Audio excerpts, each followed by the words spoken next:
Morning to all my dear students. आज आप सभी को हम सर्कुलेटरी सिस्टम पढ़ाएंगे।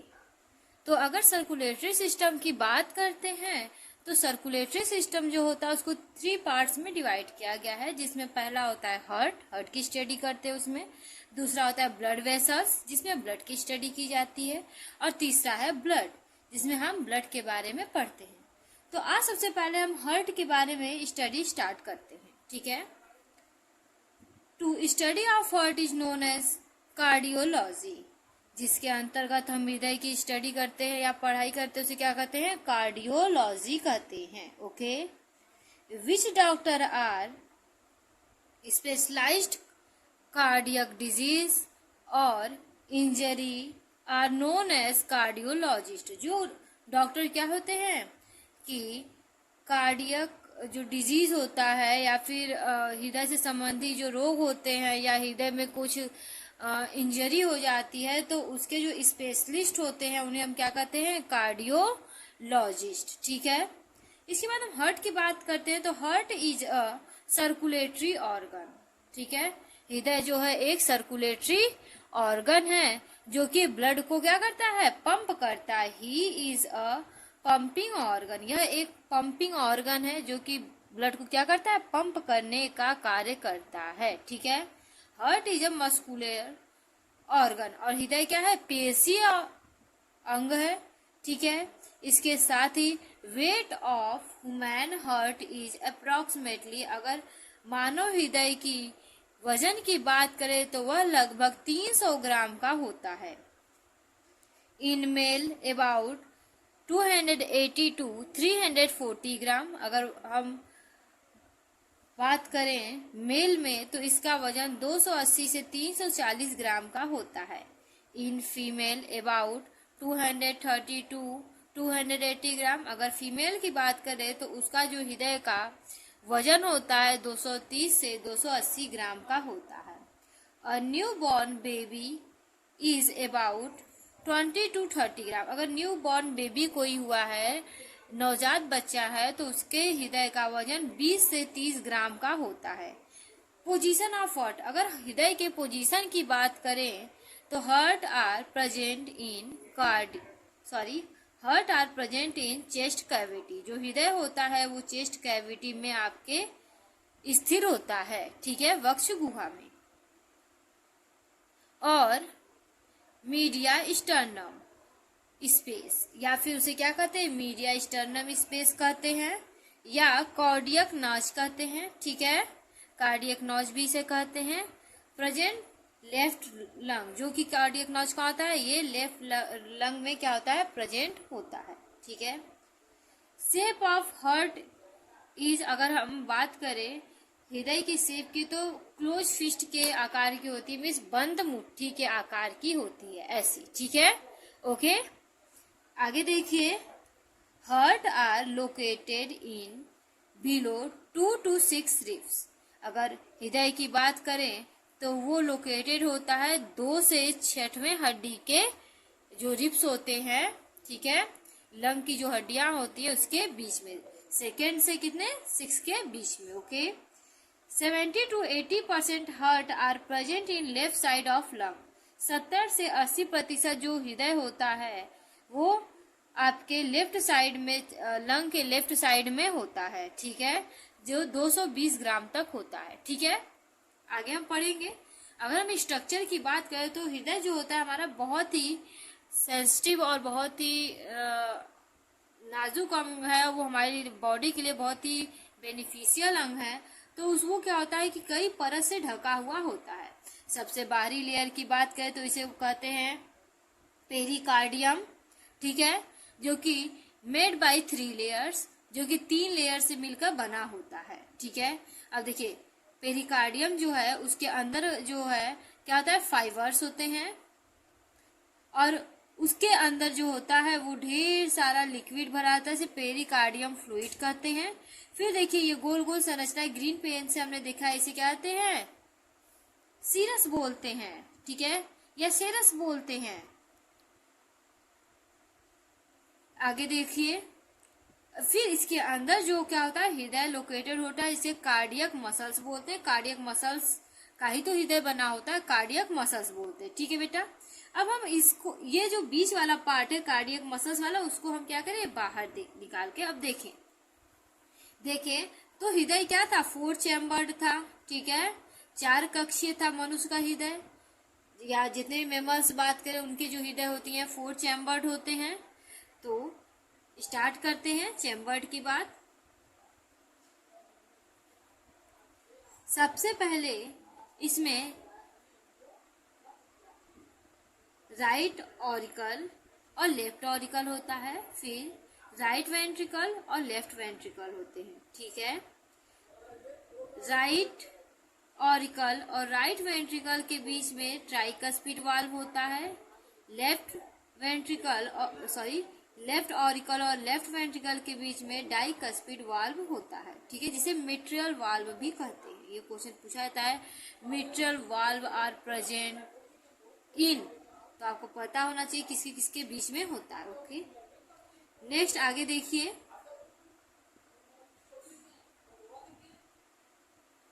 सेमी लूनर वाल्व इसमें होता है। सेमी लूनर वाल्व देखिए ये दिख रहा है। ठीक है, आगे इस साइड अगर हम देखें लेफ्ट वेंट्रिकल में, तो यहाँ पे होता है एरोटिक वाल्व, और जो लेफ्ट और वेंट्रिकल होता है वो लार्जेस्ट होता है, हृदय का सबसे लार्जेस्ट चेम्बर होता है एंड स्ट्रॉन्गेस्ट चेम्बर होता है। ओके, अब बात करें कि जो एरोटिक वाल्व होता है उसके द्वारा ब्लड पूरे बॉडी में जाता है।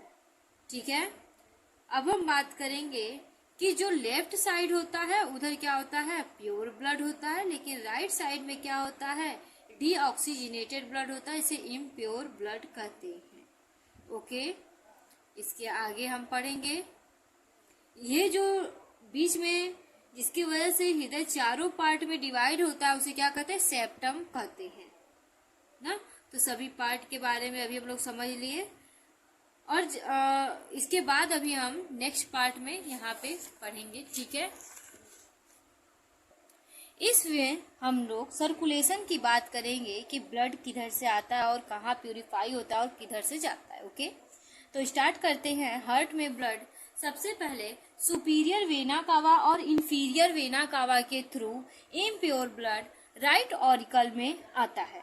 ठीक है, उसके पश्चात ट्राइकस्पिड वाल्व ओपन होता है ना, और सेमी लूनर वाल्व क्या होता है, ओपन होता है। ट्राइकस्पिड वाल्व जब ओपन हुआ तो कहाँ है, राइट वेंट्रिकल में आए इम्प्योर ब्लड। अब सेमी लूनर वाल्व जब ओपन हुआ तो वहां से पल्मोनरी आर्टरी के थ्रू जो इम्प्योर ब्लड था जिसमें CO2 की अधिकता थी वो लंग में गए। लंग में क्या हुआ, उसमें से कार्बन डाइऑक्साइड ले लिया गया और उसमें ऑक्सीजन इंक्लूड कर दिया गया। इसके बाद वो पल्मोनरी वेन के थ्रू, फुफ्फुसीय सीरा जिसे कहते हैं, उसके थ्रू लेफ्ट ऑरिकल में गया। फिर वहां से डाइकस्पिड वाल्व ओपन होगा, फिर लेफ्ट वेंट्रिकल में जाएगा। लेफ्ट वेंट्रिकल में जाने के बाद वहां पर एरोटिक वाल्व होगा, एरोटिक वाल्व ओपन होगा। फिर उसके बाद एरोटा के थ्रू पूरे बॉडी में पंप कर दिया जाएगा और ये प्रोसेस लगातार चलता रहता है। ओके, नेक्स्ट अब हम आगे बात करेंगे। In heart 4 valve are present. अगर एक मनुष्य के हृदय की बात करें तो उसमें 4 वाल्व प्रेजेंट होते हैं, but some books note 3 valve, लेकिन कुछ किताबों में नोट रहता है कि 3 वाल्व प्रेजेंट रहता है, बिकॉज क्योंकि they not count aortic valve, क्योंकि वो क्या करते हैं, एरोटिक वाल्व ये जो है इसको काउंट नहीं करते हैं। ओके, नेक्स्ट आगे बात करते हैं। 4 chambers are present in our heart. हाँ, हम सभी के हार्ट में कितने चैम्बर होते हैं, 4 चैम्बर होते हैं। कार्डियक साइकिल और कार्डियक सर्कुलेशन और blood circulation are provide by William Harvey. देखिए ये कार्डियक कोई पूछे कि कार्डियक साइकिल को किसने दिया था, कौन से वैज्ञानिक ने, या कार्डियक सर्कुलेशन किसके द्वारा दिया गया, या फिर ब्लड सर्कुलेशन की खोज किसने की, ठीक है, तो आपको याद होना चाहिए कि विलियम हार्वे ने, ठीक है, इंपॉर्टेंट पॉइंट है इसीलिए हम इसे हाईलाइट कर दिए हैं। आगे हम अगर बात करते हैं तो इन्वायरमेंट से, देखिए इन्वायरमेंट से एयर आप लेते हैं वो कहाँ जाता है, नोज में, ठीक है। नोज के बाद विंड पाइप के थ्रू आपकी लंग में जाता है, लंग में ब्लड आता है, ब्लड उसको क्या करता है, आप ब्लड ऑक्सीजन को ले जाता है जिसमें हीमोग्लोबिन होता है, ठीक है। अब वो ब्लड कहाँ गया, सेल्स में गया, सेल्स में जाने के बाद C6H12O6 किससे, ऑक्सीजन तो गया। अब वहां पहले क्या था, ग्लूकोज था, ग्लूकोज को आते ही वो ग्लूकोज पहले से प्रेजेंट था, ऑक्सीजन को आते ही वहां पे क्या हुआ, ऑक्सीडेशन रिएक्शन हुआ जिसके फलस्वरूप CO2 plus H2O plus ATP का क्या हुआ, फॉर्मेशन हुआ, ठीक है। अब देखिए CO2 को ब्लड तुरंत कैरी किया और हार्ट में ले गया, डीऑक्सीजनेटेड ब्लड, जिसको सुपीरियर, देखिए यहाँ पर superior vena cava inferior vena कावा दिखाया ना, इसी के थ्रू कहाँ ले गया, हार्ट में ले गया डीऑक्सीजनेटेड ब्लड। अब वहां से कहाँ जाएगा, लंग में जाएगा, लंग में गया, ठीक है, यहाँ से देखिए यहाँ से आते हुए यहाँ से लंग में गया, ठीक है। लंग में जाने के बाद क्योंकि उसमें CO2 है, ठीक है, तो विंड पाइप में जाएगा और विंड पाइप से नोज के द्वारा एटमॉस्फेयर में पुनः वापस CO2 चला जाएगा, फिर वहां से ऑक्सीजन को लिया जाएगा, ऑक्सीजन, फिर ऐसे ही क्या होगा, ये प्रोसेस चलता रहता है, ठीक है, ये भी देख लीजिएगा।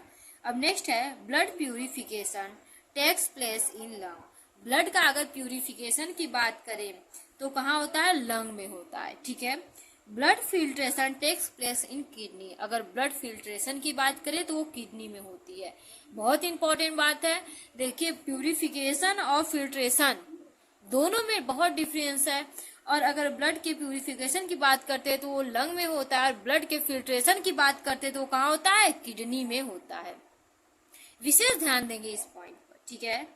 देखिए SA node generate 24 volt electric in our heart या माई हार्ट, हमने यहाँ पे लिख दिया है मेरे हार्ट में, ठीक है। तो जिसकी भी हार्ट होती है, मेमल्स जितने सबके हार्ट, इन ह्यूमन बीइंग की अगर हम बात करें तो 24 वोल्ट क्या एनर्जी जनरेट करता है, ठीक है, ऐसे नोड, ठीक है।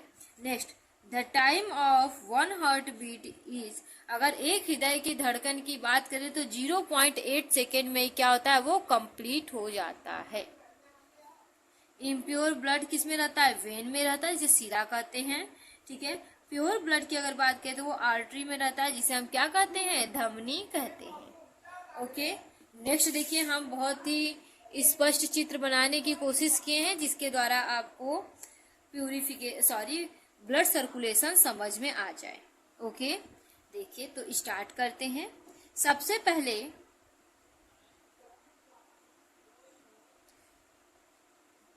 वेन, ठीक है, इम्प्योर ब्लड आया, ठीक है, इम्प्योर ब्लड आया वेन के थ्रू, जिसे हम क्या कहेंगे, इंफीरियर वेना कावा, सुपीरियर वेना कावा से राइट ऑरिकल में गया, जो कि डीऑक्सीजनेटेड ब्लड था, इसका क्या फुल फॉर्म है, डीऑक्सीजनेटेड ब्लड।